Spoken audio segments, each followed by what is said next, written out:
আর এবার যে খবরের দিকে নজর রাখবো, প্রমোটার বনাম বাড়ির মালিকের সংঘর্ষ, প্রকাশ্যে আসলো সিসিটিভি ফুটেজ।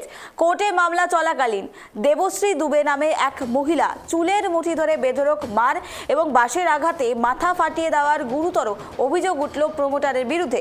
ঘটনাটি ঘটে উত্তরপাড়া পৌরসভার ১৯ নম্বর ওয়ার্ডের লরেন্স স্ট্রিট এলাকায়। জানা গিয়েছে, কোর্টের অর্ডারে এদিন বাড়ির তালা খুলে ঘরে প্রবেশ করে দেবশ্রী দুবে। অভিযোগ, সে সময় প্রমোটার বাহিনী হামলা করে তার উপর। যদিও সমস্ত অভিযোগ অস্বীকার করেছে প্রমোটার মনোজ মোল্লা।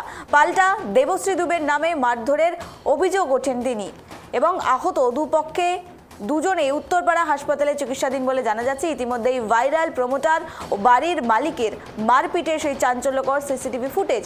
যদিও সেই সিসিটিভি ফুটেজ সত্যতা যাচাই করেনি কেটিভি বাংলা।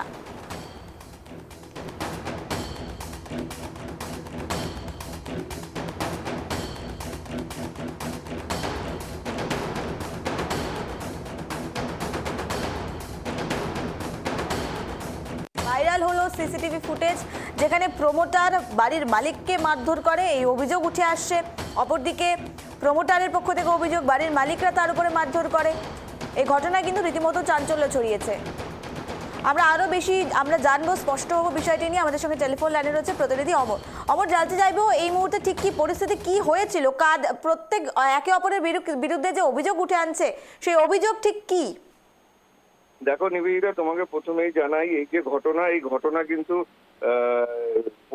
প্রকাশ পেয়েছে হচ্ছে ভয়ঙ্কর সিসিটিভি ক্যামেরার মাধ্যমে। কারণ এটি হচ্ছে উত্তরপাড়ার 19 নম্বর ওয়ার্ডের ঘটনা, লরেন্স স্ট্রিট এলাকার ঘটনা। সেখানে দেখা যায় যে এক মহিলা সে তার বসতি যে দিকের বাড়ি, সেই বাড়িতে দখল নিতে গেলে সেখানকার যে প্রমোটারের যে সিকিউরিটি, সেই সিকিউরিটি প্রথমে তাকে আঘাত করে, মহিলাও তাকে আঘাত করে।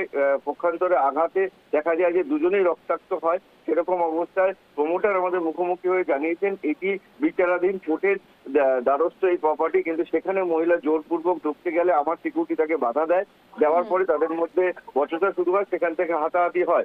এলাকার লোকজনও কিন্তু সেখানে উপস্থিত হয়। পরে দুজনকে কিন্তু উত্তরপাড়া হাসপাতালে কিন্তু দুজনেই চিকিৎসা দিবে এই মুহূর্তে।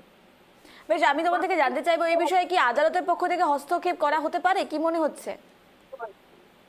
মহিলার বয়ান অনুযায়ী যেটুকু জানা গেছে, আদালত নাকি তাকে সেই বাড়িতেই কিন্তু পুনর্বহাল রাখার জন্য নির্দেশ দিয়েছে, কিন্তু সেই নির্দেশ এখনো পর্যন্ত সম্মুখে আসেনি। কিন্তু তার কথা ভিত্তিতে তাকে সেখানে থাকার অনুমতি দেওয়া হয়েছে। কিন্তু প্রমোটার সম্পূর্ণ এই দাবি নাকচ করে তিনি জানিয়েছেন যে বাড়ি আদালতের অধীনস্থ, যেই বাড়িতে আইনের দ্বারস্থ, সেই বাড়িতে কোনোভাবেই আদালত অনুমতি দিতে পারে না। এখন পুরো ব্যাপারটা খতিয়ে দেখতে হচ্ছে উত্তরপাড়া থানার পুলিশ।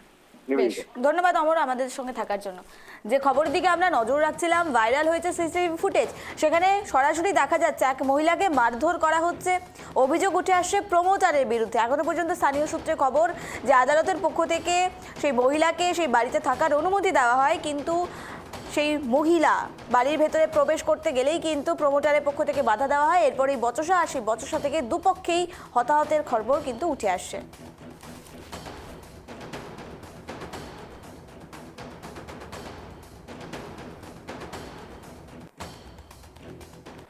আমি আমার নিজের বাড়িতে ঢুকতে গেছিলাম এবং ওরা আমার বাড়ি দখল করার চেষ্টা করেছে। কিছু ল্যান্ড মাফিয়া ওখানে কিছু গুন্ডা মিলে আমাকে ওখানে বাড়িতে ঢুকতেও দিচ্ছে না এবং কি আমার উপর প্রচুর অত্যাচার করেছে এবং আমার বাজে জায়গায় হাত দিয়েছে। ভদ্রমহিলা আমার তালা ভাঙার পর আমার স্টাফকে ভেঙে মাথা ফাটিয়ে দিয়েছে। তার আগে আমার স্টাফ হাতাহাতি হয়েছে, ওর লেগেছে, আমরা কাউকে হাত দিইনি। কোনো মহিলার মাথা ফাটিয়ে দিয়েছেন আপনারা, এরকম অভিযোগ? ফাটাইনি। এর মধ্যে সিপিএম এর অনেক ক্যাডার আছে, বিজেপি সিপিএম জানি না, অনেক গুন্ডা নিয়ে এসেছিল।